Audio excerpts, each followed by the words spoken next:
yaakaar tasagul en tout cas monsieur le maire Iba Mar Diong donc El Hadji Iba Mar Diong félicitations ñu yëg ci kaw tribune bi. nee nañu ndox àndax góorgóorlu yëpp nag tey góorgóorlu yëpp ñoo toog ci kaw tribune bi. tribune bi tey ban jaaxle la. tribune bi tey ban jaaxle la te góorgóorlu yi ñoo si toog la leen jaaxal nag moo di lu ñu gis nee nañ 10 000 milliards de dettes sans effet sur le quotidien des góorgóorlu projet de loi de finances rectificative pour 2025 waa 10 000 milliards nga ne nguuru Macky Sall ñaata la woon. bu dee dafa am document bu ñu tuddee position extérieure globale Sénégal qui retrace les engagements extérieurs du Sénégal financier. loolu 13 000 milliards la. 13 000 milliards. voilà xam nga bokkut ak bor intérieur bi ak yooyu noonu. ok boo ko génnee waaw déjà jàppal loolu. déjà ñun prévision bi ñun suñu bos ñaata la 10 000 milliards. wala moom lañ lebagul. non moom la rek jàppal na ñaari at yi loolu la rek. ñaari at yi kon li. mooy li at bi passé ak lii des at bi. 10 000 milliards. waaw te juumuñu ci chiffre yi 10 000 milliards. waaw loolu la ñu wax. keroog Alassane Sall wax na ko. waa APR tam wax nañ ko. waa APR yi nga xam ne ñoom ñoo fi nekkoon nee na leen nag kaay leen nag saa waay kaay leen nag ngeen wax ñu ñun li ñu fi toog nii yëpp daanaka ñaari at tollu ñu woon fii yéen ñaari at ngeen battre record bi kaay leen ñu waxtaanee ko. moo tax ñoom waa APR ah xam nga luy milliard ku ma ci mën a dimbali. 1000 milliards. mooy ay junni million nga am ci fukki junni. fukki junni ba tegal million fukki junni million. déet boo paree ma andil la kii calcul. milliards par calculer naa ko par jour. ñaata la bés bu nekk ñaata la est-ce que bés bu nekk ñaata la naa la ko andil. calculer moo ko bés bu nekk ñaata la ñu war a dépenser divisé par le nombre de population. ci comme yoo doon wax Alioune Sall sunu 400000. léegi 10 000 milliards yi sunu nombre de population bi. buñ ko diviser waaw ku si nekk ñaata lay am. nañu ko nga wax ko defal ma calcul bi. nous sommes 18 millions de Sénégalais. 18 millions nga diviser ko par 10 000 milliards bi. l'APR nag ñoom waa APR nee nañu wax gouvernement wax fa dëgg ne comme yéen a ngi bor. di leb te mën leen a taxaw nag te leb bi mënta ñàkk mais comme ni ngeen koy defee nii jéggi na doy mais taxawal leen benn ministère boo xam ne moo yor bor gi. boo jëlee 1400 milliards rek yaa ngi may dégg que ci 3 mois 473 milliards la weer bu nekk xam nga 15 milliards la jour bu nekk.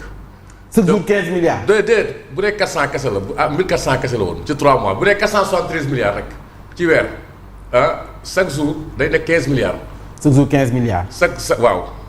chaque jour 15 milliards. waaw bu dee 473 milliards léegi chaque jour 15 milliards 15 milliards ñun 18 ñaar. parce que su ma juumul ñoom mois de mai bi rek ci marché kii bi levé na ki 500 milliards. noonu nga koy xaymaa donc ci mois de mai bi chaque jour lu ëpp 15 milliards à peu près wala 16 milliards. lépp chaque jour 15 milliards boobu laa si laay taxaw chaque jour 15 milliards. ñu ñaata la ñu 18 millions. waaw 15 milliards boo ko divisé par 18 millions ku si nekk ñaata lay am. di nga am dara de.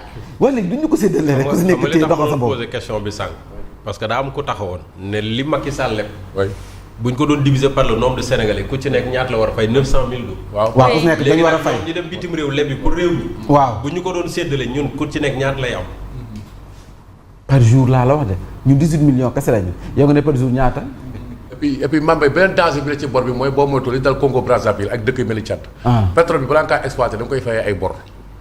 parce que bu yàggee dañuy nangu ñaan say actifs souverains dañ koy. yàlla bu tee ak port même port mën a egg ba ci sax sa port bi sax ñu nangu ko. comme ngir nag entre Chine ak Sri Lanka. ngir nag loolu ñu bañ fay yegg secrétaire exécutif national bu waa APR nee na leen taxawal leen benn ministère boo xam ne mooy gérer bor yi. au moins ñu xam ne ñuy taxawee.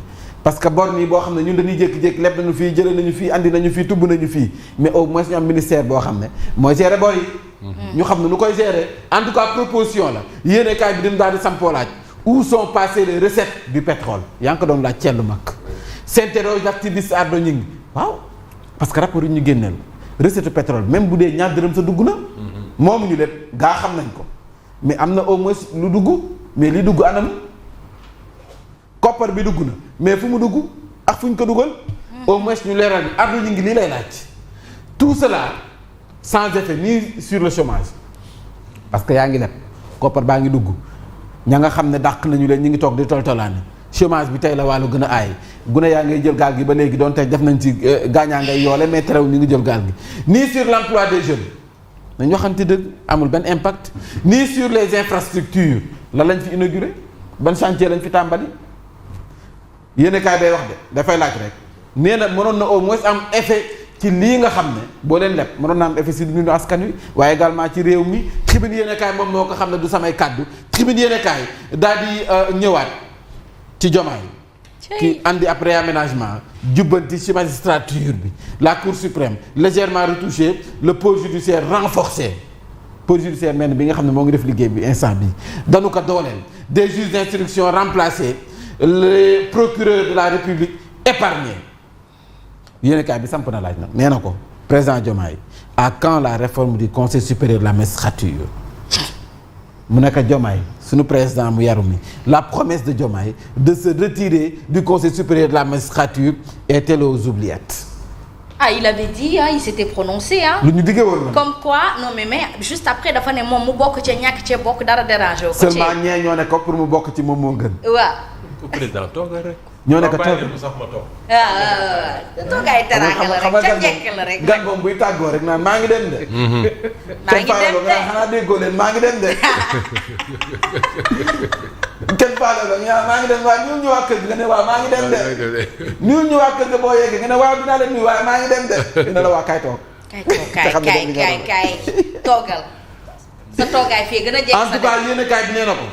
sunu président mu sell mi la promesse de Diomaye de se retirer du conseil supérieur de la magistrature ndax da nga koo fàtte point d'interrogation dafay laaj rek jamono joojee nag le nouveau front force alternative fu mu nekk ni nag dañoo taxaw tey mobilisation la ñu woote ci àjjuma ji nee nañu képp ku nga xam ne dund gi tar na ci yow metti na lool situation bu ñuy dund ñaawlu nga ko jàppaate yu sakkan yi ñi ñàkk seen liggéey. ñii nga xam ne dàq nañu leen ci seen liggéey licenciement yi mi ngi nii licenciement abusif situation économique du pays ñu ngi lay oo seen marche bi tey jii ñoom ñoo woote.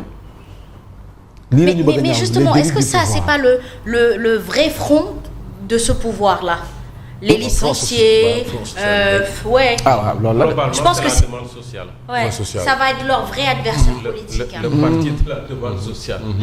le parti de la demande sociale. buteur tous les régimes. mooy taxi boobu bi doon temps la vraie opposition. la vraie opposition je crois qu'elle va être ça elle va FDR dénonce une instrumentalisation de la justice et des libertés publiques mi ngi nii bâillonné mooy jàppum ki nga xam ne mooy sunu naataango bi di Bachir Fofana situation critique bu ONAS benn syndicaliste nag samp naaw laaj interpellé ki nga xam ne mooy ministre bi Cheikh Tidiane Dièye ngir mu dikk wax ci jamono joojee nga xam ne askan wi ñu ngi wax dund gu tarax yooyu Vox Populi dikk na kon ci Macky Sall ak ñii nga xam ne ñoom la àndaloon mi ngi ni des comptes à Diomaye la ñuy réclamer ñoom Duguti gi la ministre Sidiki Kaba ñoom Pape Malick Ndour mii ak képp nga xam ne ñoom Abdou Mbow gannaaw ba ñu amalee seenum ndaje nee nañ leen gaay nag wax fa dëgg ñëw leen ngeen leeral lu ñekk jàpp li nga xam ne moom mooy bor bi ni ngeen di lebee nii dafa bari rythme bi kenn mënu koo antan li ngeen di daw ci bor yi bari na waay ils veulent des explications crédibles sur la destination de 10 200 milliards contractés 4 milliards 500 de 4,500 milliards yi nga xam ne ni si 2024 5 700 milliards ci 2025 li la ñu bëgg mu leer 4 500 milliards 2024 5 700 milliards 2025 mais lii koppar bi fi ngeen ko dugal la ñu bëgg ngeen leeral ko. en tout cas waa APR nee nañu nay leer jamono joojee Thierno Alassane Sall nee na tiit na ci bor bi. la dette va s'envoler à 57 000. à 5 715,5 milliards en 2025. waaw c'est-à-dire que 10 000 milliards yi mu wax boo matul Thierno Alassane li mu wax. day yokk day romb loolu. ah day yomb kon 10 000 milliards yi ñu wax. nee na tiit na de. waaw bu dee li mu wax nii mooy am. visite en Chine kon nag Ousmane Sonko tey jii ma nga en fait sa Chine ba tey aujourd'hui par le président kon nag président bi dana ko dalal moom Ousmane Sonko ca Chine. l'observateur dafa daal di ñëw ci loi de finances rectificative bi en 2 ans la dette a atteint 10 200 milliards. mi ngi noonu romb na 10 000 milliards kon. mi ngi nii 10 200 milliards c'est le niveau des 5 dernières années de Macky Sall. juróomi at yi mujj yi nii. les 5 dernières années très critiquées de Macky Sall. parce que 5 dernières années mooy coronavirus ak Ukraine. waaw moom moo gën a exacerbé niveau endettement bi alourdir ko. Thierno Alassane Sall et le front FDR montent au créneau la majorité des ministères délestés de plusieurs milliards. ci yàlla milliards. lii tam nu ñu koy lijjantee tamit. attends en bas là il dit quoi fonction qui ça publique. ana fonction publique. fonction publique tout à fait en bas. ah ben c'est bien. mooy càmmiñal asma bi. en l'interview vérité d'Olivier Boucal ministre de la fonction publique nee na le gouvernement n'a jamais été dans une logique de confrontation. il a bien intérêt. waaye moom it ni mu waxee tamit nag loolu confrontation lay andi. waaw mais il s'est retiré. waaw non lii c'est un mea culpa ça. kon def na ci kii. lii c'est un mea culpa. def na ci ndox. oui et lui l'expression est bien consacrée à son égard parce que mettre de l'eau dans son vin il peut se le permettre. Olivier il s'appelle. kon def na ci kon. mooy jikko def na ca ndox. mooy jikko kii bi quoi day matt di ëpp.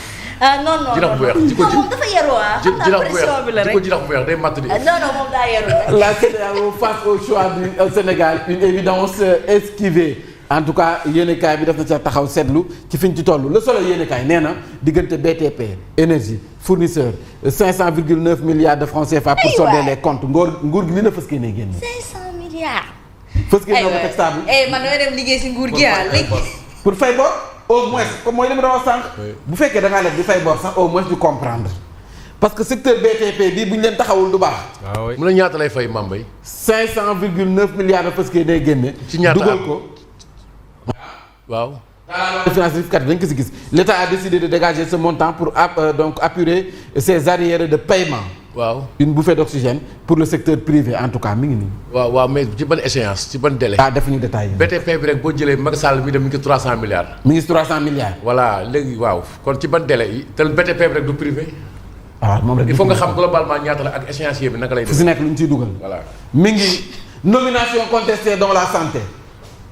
appel à candidature lañ doon wax waaye dafa mel ni gars yi fu mu nekk nii moom gëmm rek koo jot yu teg la en tout cas les échos foofu la dikk la colère gronde donc chez les travailleurs boo jëlee waa santé mais bu futu la ñu def fu mu nekk nii Cheikh Seck nee na la majorité des nouveaux directeurs sont des proches de Pastef bu ñu ko diwoowul it xeeñ nañ ca ñi ñu leen tegal seen bopp yi nii directeurs yi ñu tànn nii ku ci bokkul Pastef nee nañ xeeñ nga ca. et c'est donc la santé hein. oui. ça confirmerait les dits du ministre. des nominations jugées peu transparentes waaw ministre bi lu ma waxoon. moo ko waxoon. souvent sans référence au matricule de solde des intéressés. notion te li ci gën a doy waar. mooy expérience. mooy précédemment. mooy précédemment ñu xam ne ndaanaan la woon ci. ndaanaan nga woon ci benn domaine. fii la toj. waaye ñoom rupture la ñu wax de. mais waa ji ne lay cëpp rek ko kii. mais vous là pourquoi il n'y a pas de remaniement il faut respecter le peuple sénégalais. À un moment donné il faut changer quand il y a de l'incompétence et de l'incompréhension. sa Tiwaawoon nee nañ. raxas buy fukk ndab tam na moo ma jaaxal nag. raxas buy fukk ndab dañuy bañ quoi c'est quoi le risque du remaniement. ay frustré. Les frustrés vont sortir donner les secrets. nekk ay lanceurs d'alerte wala nekk ay chroniqueurs. c'est le pouvoir discrétionnaire du chef de l'État. boobaa di nga gis ministre bu nekk chroniqueur ñëw seen kii bi ne xoolal comme dàq nañ ma nag fu mu nekk damay toog nekk chroniqueur te li ma si jaaxal koo ci wax danaa ni boobaa seen TV laay ñëw. Ils sont pris en otage par eux-mêmes alors finalement. waaw da ngay gis ministre waa DG bu nekk chroniqueur. sa Tiwaawan nee nañ benn pharmacien libéral la ñu jël def ko directeur. sans expérience. Le Dantec ñu ne benn gynécologue lañ fa def. te xam ne mi ngi cabinet privé bi ñoom ñoo koy waxal seen bopp de. Aliou Souaré sama mbokkum Tëngéej bi expert la ci wàllum li nga xam ne moom mooy assemblée nationale en tout cas lu am solo boroom xam-xam la si daal passage am sa assemblée nationale ñëpp xam nañ ko. Aliou Souaré nee na il semble oublier que seul un juge peut demander un mandat d'amener. L'Assemblée nationale n'a pas la prérogative de convoquer un magistrat. loolu mi ngi jëm ci modification règlement intérieur yéen a kaay waaw Abdou Bara Mbacké Dolly wax na de suukaru koor à l'Assemblée nationale véhicule des députés ministres et directeurs généraux à limoger indien loolu yëpp def na ci ak taxaw seetlu nee na moom nag wax fa dëgg neex yàlla ay suukaru koor wax yooyu daan na fa am xëj na nag ñi xamul ndax ñu ngi koy continuer ba léegi wala déet. suukar day yokk jabet. waaw bu baree. ku ma ko joxul du ma la mere. bu baree ba baree. waaw mën na andi lu ne. waaw suukar bu bari mën na andi lu ne. yéenekaay bi nag kii di Odia daal may dikk def na taxaw seetlu des chiffres et des lettres yéen a ngi koy fàttaliku. des chiffres et des lettres ndeysaan loolu la ñu war a andi waat ci télé comme genre jeudi en herbe. waaw TV5 waaw jeudi en herbe des chiffres et des lettres fa la nekkoon. c'est le grand écart budgétaire avec des mots de tête. mots de dette. mot de dette. des douleurs de dette mots yi lay andil. ñi ay bopp lañ. avec des mots de dette Thierno Assane Sall moo wax loolu Pape Malick Ndour moo ne c'est le grand écart budgétaire front bi ñu ne nouveau lan coordonnateur kon ñoom ñu nga ca. Samba Sy. ministre Diba lu mu wax moom il a pris le relais de Khalifa Sall FDR. moom mooy gérer léegi. très bien. président tournant la quoi. Cheikh Diba nag moom mi ngi ne j'ai beau leur expliquer le jeu rien n'y fait. en tout cas li ci gën a fës. la ca gën a fës moo di tamxarit bi di Achoura daanaka samedi la ñu koy jëm maa juróomi fan ci weeru juillet.